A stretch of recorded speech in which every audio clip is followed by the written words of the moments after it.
So we looked at the local area's ability to conduct the policing operations themselves, so areas that have stronger police departments at the county or city level.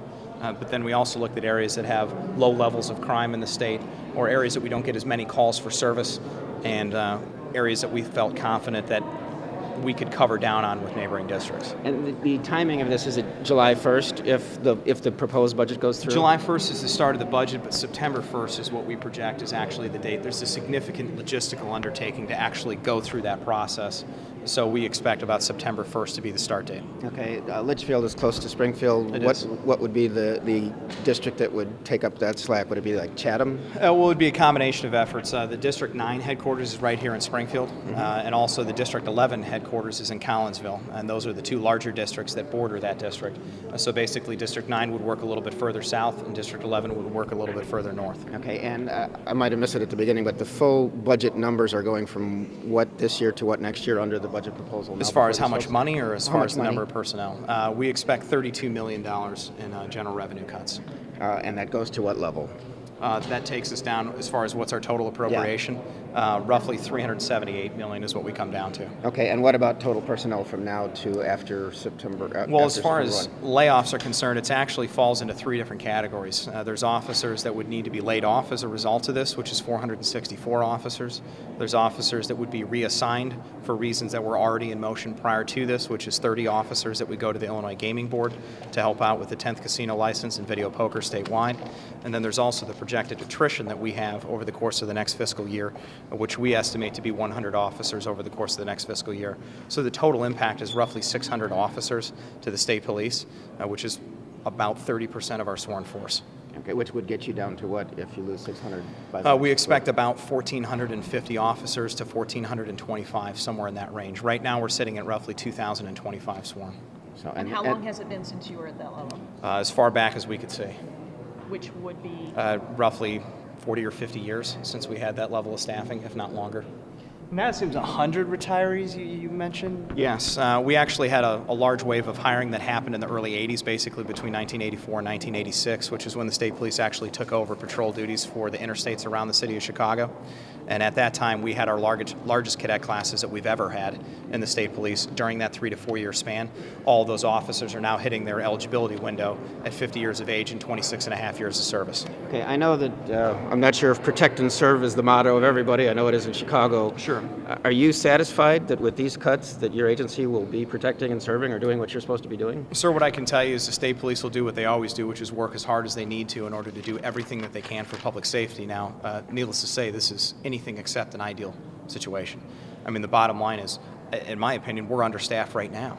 We need more officers than we have right now, and obviously less officers is going to have a significantly negative effect. In what the governor has proposed, he wants the 1% income tax increase for education. That wouldn't even affect your agency, if I understand correctly. Is there anything that you can do? I know they asked you about this, and they're lobbying the administration. Is there any chance to get more than this for next year? Well, needless to say, any revenue that comes into the system has the potential to free up other general revenue to go to other agencies, because it does come from the same pool of money at the end of the day.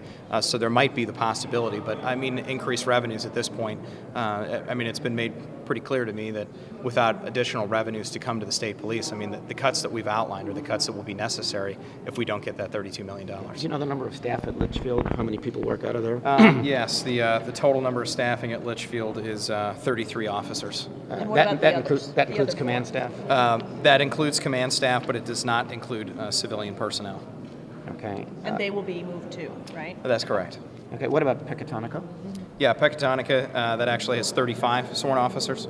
Okay. And the other three? Sure. District 14 has 32 sworn officers. Which is that Macomb? That's Macomb. Okay. And District 19, which is Carmi, has 38 officers. And District Chicago has 182 officers. And those all would be laid off and let go? That's correct. So you will have no facility, and that's in Des Plaines, you said? That's correct. So there will be no state police kind of headquarters in the whole Chicago area? That's correct. We won't have a geographic presence or anything as far as brick and mortar is concerned inside the Chicago area. Except for that office near the Thompson Center, right? That's correct. And that's administrative. That's right. You said this could create terrorist threats. Can you elaborate more on that? Sure. Part of the cuts, obviously a lot of focus is on the districts that would be cut, but prior to actually cutting those districts, there are a lot of specialty units within the Illinois State Police that would see cuts as well. One of them is half of our officers that we currently have assigned to the Statewide Terrorism and Intelligence Center that work as intelligence analysts for us, and our zone intelligence officers, of which we have 9 spread throughout the state, collecting intelligence from local law enforcement agencies or anyone else, and all that information is compiled at the stick. So we would lose roughly 14 officers between zone intelligence officers and officers at the stick, and obviously the function of stick is to ward off terrorist threats. 14 of how many? How many do you have in that? Total right now we have 10 officers located at the stick and 9 zone intelligence officers spread throughout the state. So you would see a reduction by half of the officers at the stick and all 9 of the zone intelligence Tell me officers. again what the stick is. Statewide Terrorism and Intelligence Center. Which is where? It's co-located with IEMA, and it's right next to the IDOT building here in The Springfield. fancy building with all the fancy building building. with all the- Exactly, the fancy where building. we first met. And when you were talking Exactly. about meth cuts, is that the state police effort on meth? Yes. Locals could still... We have 42 officers that make up the meth response team, the methamphetamine response team. They're located throughout the state. They're spread throughout the zone headquarters. So that force would be all but eliminated. So that does not count our involvement in the MEGs, which is the Metropolitan Enforcement Groups or Drug Task Forces. That's a specialty unit that we created because, quite honestly, Illinois has a pretty significant meth problem, especially because there are a lot of labs in the Midwest region where meth is made, and a lot of it is transported to Illinois, and a lot of pseudoephedrine is actually purchased in Illinois, which is why we tried to address it, and it's actually being very effective right now with the real-time electronic tracking system at pharmacies across the state to address that issue as well. Now, you have yet to be confirmed. Is that making your job more difficult, or, I mean, it's been a year. Yeah, actually 1 year as of today, I assume the responsibilities of what I'm doing, so very good estimate. Yeah, as far as that's concerned, I needless to say, that's not my decision to make. I would certainly prefer to be, in full capacity as director. But with the professionalism of the members of the state police, they understand that, the show has to go on. We still have to work. We still have a job to do, and there's still a lot of things that need to get accomplished. So, Have you heard any word on when the Senate might take up this matter? I have not. I do know that my name was officially read into the Senate just a couple of weeks ago, which starts the legislative clock. That gives them 60 legislative days to actually call my confirmation. That could take them out as far as November to get to 60 legislative days. So I could be on the job, technically I could be on the job for almost 2 years before that confirmation is actually called. I want to ask about cadet classes. Right now, it would look like in second year, no cadet classes. Yes. What would have to happen in order for cadet classes to occur? Well, really, in order to get a cadet class back, we would need roughly $25 million to get back the layoff cost and then add on the cost of a cadet class.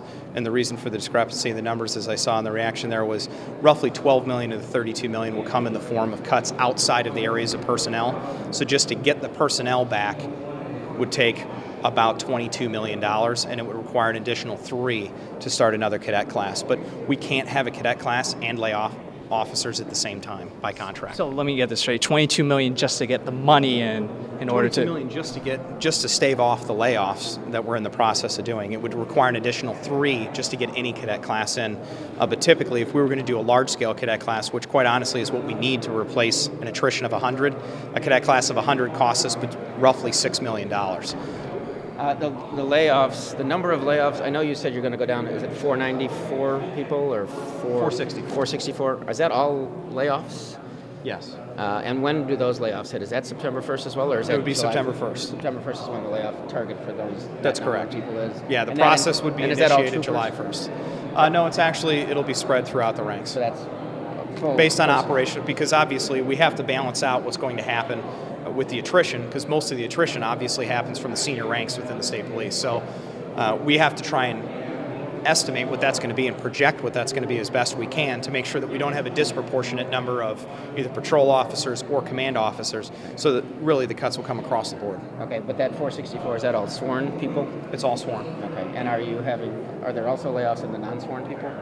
Right now, we do not have any non-sworn personnel outlined. We've basically gone through over the course of the last 5 to 6 years, we've lost 30% of our civilian personnel, and we've really reached a minimum number that we need in order to maintain our statutorily obligated systems.